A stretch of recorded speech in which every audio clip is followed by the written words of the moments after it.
simplement, vous êtes en bonne santé, Jean-Luc Romero, moi aussi.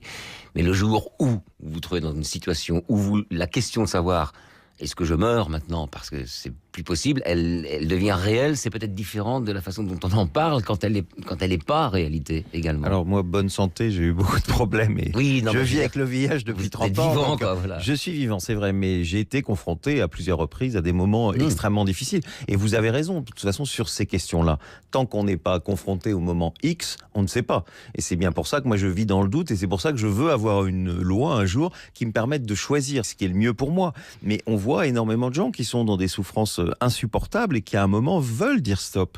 Des gens qui ont des maladies dont on sait que la fin va être terrible. Rappelez-vous Anne Bert et la maladie de Charcot qui est partie C'est mourir. une cruauté hallucinante, hein, maladie de Charcot. C'est une horreur. Cette fin de vie est terrible. Alors certains peuvent l'accepter parce que vous savez, chacun juge sa propre dignité, sa propre vie. Exactement. Vous pouvez avoir des souffrances physiques absolument atroces, mais avoir à côté une histoire d'amour, un petit enfant, enfin quelque chose qui fait que tout ça vous raccroche et que vos souffrances en comparaison sont moins importantes. Mais c'est pas le cas de la majorité. Il y a plein de gens qui, voilà, on dit au revoir aux leurs.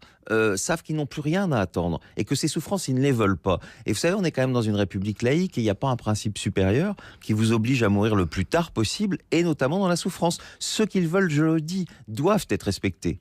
C'est clair. Il ne s'agit pas de dire que telle personne n'est pas digne de vivre parce qu'elle a telle maladie ou telle souffrance. C'est chacun qui juge. Mais on doit comprendre qu'il y a des gens qui n'en peuvent plus de ces souffrances et que rien ne justifie, dans une démocratie comme la nôtre, nous ne sommes pas au Vatican, qu'on nous fasse agoniser dans la souffrance. Alors, d'où vient le problème? Pourquoi ce blocage, au bout du compte?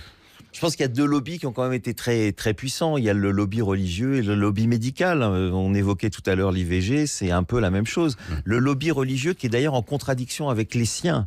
Vous savez, il n'y a pas tellement longtemps, la Croix a fait un sondage sur la fin de vie.